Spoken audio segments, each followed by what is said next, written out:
morning to all of you. I am Prince Salman. I am going to discuss thermoregulations in the human body.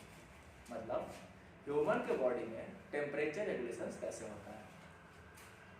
जैसे हम लोग का body क्या constant temperature है, किसी organism में होता है, किसी ऑर्गेनिज्म में नहीं होता है। कॉमनली हम लोग ऑर्गेनिज्म को दो क्लासिफिकेशन में रखते हैं on the basis of their body temperature.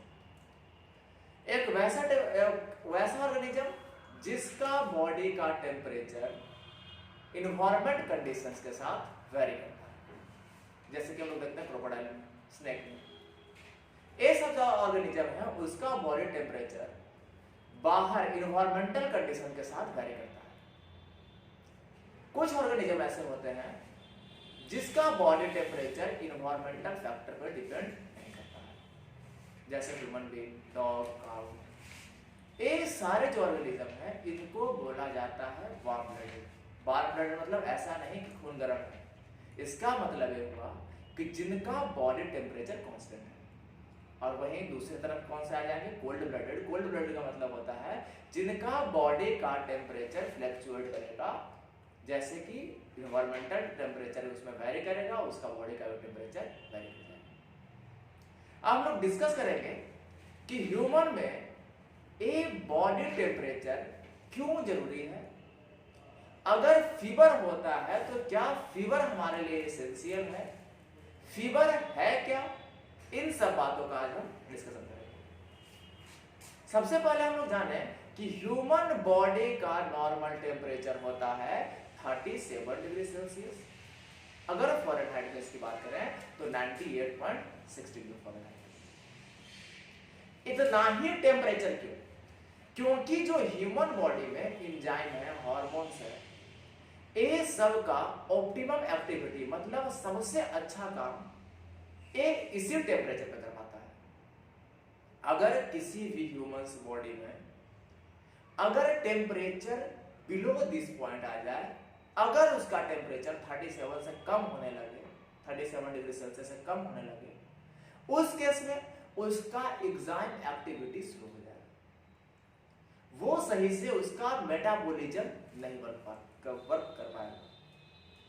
वहीं पे अगर टेम्परेचर एलिवेट होता है, बढ़ जाता है, इस केस में उसके बॉडी के अलग अलग एंजाइम डीनेचर होने लगेंगे, मतलब ब्रेकडाउन होने लगेंगे, खराब होने लगेंगे, टूटने लगेंगे।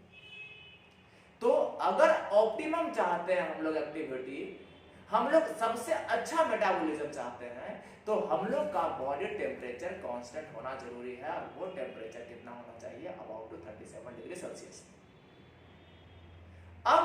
अब देखते हैं हम लोग कि क्या क्या फैक्टर है जो कि रेगुलेट करता है कैसे हमारे बॉडी में टेम्परेचर रेगुलेशन होता है। तो हमारे ब्रेन का एक हिस्सा है जिसका नाम है हाइपोथैलेमस, वहीं पे इसका सेंटर है। वही हाइपोथैलेमस क्या करता है, हमारे बॉडी के टेम्परेचर को रेगुलेट करता है। हमारे बॉडी में कॉमनली दो तरीके के रिसेप्टर हैं जो कि टेम्परेचर रेगुलेशन में हेल्प करते हैं। एक उसमें से अहम है जिसको बोलते हैं स्किन, और सेकंड वन को बोलते हैं ब्लड वेसल्स। होता क्या है, अगर क्या होगा, अगर हमारे स्किन क्या करेगा, ये हमें बाहर वाले एनवायरनमेंट के टेम्परेचर को सेंस करेगा और हाइपोथैलेमस के पास सिग्नल भेजेगा, और वहां से हमारे बॉडी का टेम्परेचर रेगुलेट किया जाएगा। एक बात और, जितना ज्यादा टेम्परेचर डिफरेंसेस होगा उतना ज्यादा हमारा बॉडी रिलीज करेगा हीट को, उतना ज्यादा हीट को लॉस करेगा हमारा बॉडी। हमारे बॉडी का टेम्परेचर और इन्वायरमेंट का टेम्परेचर जितना ज्यादा गैपिंग होगा, जितना ज्यादा डिफरेंसेस होगा, उतना ही ज्यादा हमें एनर्जी रिक्वायर्ड होगा। क्यों एनर्जी रिक्वायर्ड होगा, ताकि हम अपने बॉडी के टेम्परेचर को कांस्टेंट मेंटेन कर पाए। अब क्या करता है, इसमें होता क्या है, कैसे, अगर ऐसा होता है कि अगर हमारे बॉडी का टेम्परेचर एलिवेट कर जाए तो क्या करेगा, हमारे स्किन के नीचे जो ब्लड वेसल्स हैं वो डायलेट कर जाएगा, मतलब फैल जाएगा, और फैलने के वजह से हमारे स्किन सरफेस के नीचे जो ब्लड फ्लो हो रहा है उसका अमाउंट बढ़ जाएगा। और जैसे ही उसका अमाउंट बढ़ेगा तो अब क्या हुआ, अब ब्लड का एक कांस्टेंट टेम्परेचर होगा और वो टेम्परेचर हमारे स्किन के बीनीथ रहेगा, और अगर स्किन के नीचे वो है तो ज्यादा से ज्यादा वो क्या करेगा, बॉडी टेम्परेचर को आउटसाइड में रिलीज करना शुरू करेगा, लॉस करना शुरू करेगा। यानी स्किन के बीनीथ में ब्लड फ्लो को बढ़ा देगा, और इसे बढ़ाने के कारण क्या होगा, हमारे बॉडी हीट लॉस ज्यादा करेगा, जिससे हम अपने टेम्परेचर को फिर कम डाउन करेंगे। एक बात और आप लोगों ने कॉमनली देखा होगा कि जब किसी को फीवर लगता है तो उसके सर पे पट्टी दिया जाता है, ऐसा क्यों? वो क्या करेगा, वो पट्टी हमारे सर से यानी हमारे बॉडी से टेम्परेचर को, हीट को गेन करता है, और उसमें प्रेजेंट वाटर को वो वार्म करता है और इवापोरेशन में चेंज करता है, और हमारे बॉडी से हीट लेने के कारण हमारे बॉडी का टेम्परेचर नीचे आता है। अब इसका भी और भी सेवरल मैकेनिज्म है, बहुत सारा सेवरल मैकेनिज्म है इसका। क्या क्या? अगर हमारे बॉडी का टेम्परेचर कूल डाउन हो गया तो एक ये भी हो सकता है कि हमारा क्या होगा, वहां पे ब्लड वेसल स्किन के नीचे पूरा कंस्ट्रिक्ट कर जाएगा, जिससे ब्लड फ्लो कम हो जाएगा, और कम होगा तो हीट लॉस कम करेगा बॉडी, और हीट लॉस कम करेगा तो हमारे बॉडी में हीट का अमाउंट ज्यादा होगा। सेकंड क्या है, सेकंड तरह का एक हमारे जो हेयर्स है, बॉडी हेयर्स, ये एक मसल से अटैच्ड होता है जिसको इरेक्ट मसल्स बोलते हैं, और ये मसल्स क्या करेगा, कंस्ट्रिक्ट कर जाता है। जब टेम्परेचर हमारे बॉडी का कम होने लगेगा तो वो कंस्ट्रिक्ट करेगा, और मसल कंस्ट्रक्शंस के वजह से हीट जनरेट नहीं होता है, बल्कि मसल्स कंस्ट्रक्शन के वजह से ब्लड का मेटाबॉलिज्म बढ़ जाएगा, और ब्लड हमारा बॉडी का अगर हमारा मेटाबॉलिज्म बढ़ता है तो उसके अगेंस्ट में बाई प्रोडक्ट कुछ waste as a heat release होगा, और इससे हमें वार्म मिलेगा, हमारा बॉडी सिवरिंग करने लगेगा, कपकपाने लगेगा, जिससे मसल्स वर्क करेगा, और मसल्स वर्क करेगा तो उसका मेटाबॉलिज्म फास्ट होगा, और मेटाबॉलिज्म जब फास्ट होगा तो वहां से हीट रिलीज होगा, और हीट जब रिलीज होगा तो हमारे बॉडी को एक वार्म सेंसेशन प्रोड्यूस होगा, हम लोग कोल्ड से बच सकते हैं। क्लियर? अब क्या है, अब कुछ फायदा भी है, फीवर से कुछ फायदे भी है, कुछ नुकसान भी है। पहले फीवर हम लोग जानते हैं होता क्यों है। फीवर होने का कुछ महत्वपूर्ण कारण है, इंपॉर्टेंट फैक्टर है। क्या क्या फैक्टर है वो, जब हमारे बॉडी में कोई भी फॉरेन मटेरियल आएगा, फॉरेन मटेरियल का मतलब ये नहीं कि विदेश से कोई सामान हमारे बॉडी में आ रहा है, इसका मतलब ये हुआ कि हमारे बॉडी में जो प्रेजेंट नहीं है और डायरेक्ट हमारे बॉडी में, हमारे ब्लड में इन्वेट करता है, चाहे वो बैक्टीरिया हो, चाहे वो वायरस हो, फंगस हो, कोई डस्ट पार्टिकल हो, इस तरीके का कोई भी स्ट्रक्चर हमारे ब्लड में आता है तो हमारे बॉडी सेंसिटाइज करता है उसे, और वो सेंस करता है कि ये जो पार्टिकल है वो कैसा है, फॉरेन पार्टिकल है, और उसके अगेंस्ट में क्या करता है, ये मैकेनिज्म फॉलो करता है। क्या मैकेनिज्म फॉलो करता है, अपना टेम्परेचर राइज कर देगा। क्यों? क्योंकि हर एक ऑर्गेनिज्म एक कांस्टेंट टेम्परेचर पर ही वाइबल है, मतलब जिंदा रह पाएगा।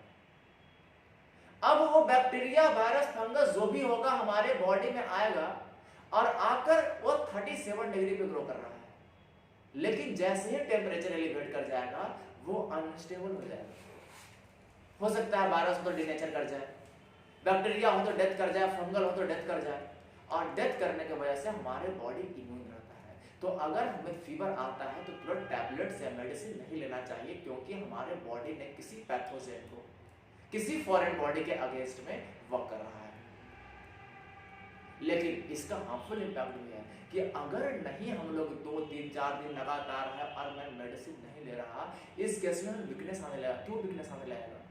हमारे बॉडी का एंजाइम डिनेचर करने लगेगा, हमारा बॉडी का मेटाबॉलिज्म हिंड्रेंस होने लगेगा, जिससे हमारे बॉडी में ना तो एनर्जी बनेगा, ना ही हमारे बॉडी का कोई फंक्शन सही से हो पाएगा, जिससे हमें टायर्डनेस आने लगेगा, हमें थकावट होने लगेगा, हम कमजोर होने लगेंगे। तो हमें क्या है, इसका एक फायदा भी है और एक नुकसान भी है। फीवर अपने आप में किसी तरीके का डिजीज नहीं है, ये एक तरीके का साइन है कि हमारा बॉडी में कोई पैथोजन आ गया है, या फिर ऐसा भी हो सकता है कि हमारे बॉडी में क्या है, हार्मोनल इनबैलेंसिंग हो चुका है। इसका ए भी हो सकता है कि इन्वायरमेंटल फैक्टर भी कभी कभी एक रीजन बन जाता है। जैसे कि इन्वायरमेंटल फैक्टर कैसे बन जाएगा एक रीजन, कि अगर हमारे बॉडी का टेम्परेचर एलिवेट हो रहा है या कम हो रहा है, तो इसमें ऐसा हो सकता है कोल्ड का सीजन आया और कोल्ड आया और वहां पे हमारा बॉडी टेम्परेचर रेगुलेट नहीं कर पाया, तो हम ये बोल देंगे कि ऐसा हो जाता है हमारा बॉडी में कि वो टेम्परेचर रेगुलेट करने के कारण उसका पूरा मेटाबॉलिज्म गड़बड़ हो जाती है, जिसके कारण हमें फीवर आ जाता है।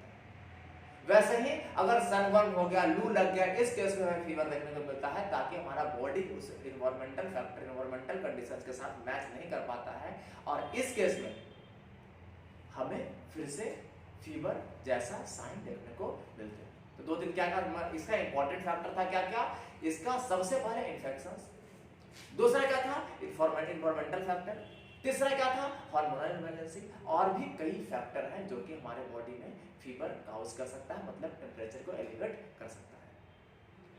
आगे हम लोग को बहुत सारी बातें डिस्कस करनी है, जैसे कि फीवर भी बहुत तरीके के होते हैं। एक वैसा फीवर जो कांस्टेंट है लेकिन उसमें कोई चेंजेस नहीं आ रहा है 1-2 डिग्री टेम्परेचर से ज्यादा। कोई वैसा फीवर्स भी है जिसमें 2-4 डिग्री से ज्यादा टेम्परेचर फ्लक्चुएशंस आ रहा है। कुछ वैसा फीवर्स है जो क्या है किसी सर्टेन टाइम पीरियड में आता है, रात को आता है, दिन में नहीं आता, दिन में आता है, रात में नहीं आता, दोपहर में आता है, इस तरीके के फीवर्स हैं। हम लोग सारे फीवर्स को डिस्कस नहीं करेंगे, अभी के लिए हम लोग इतना ही। Thank you.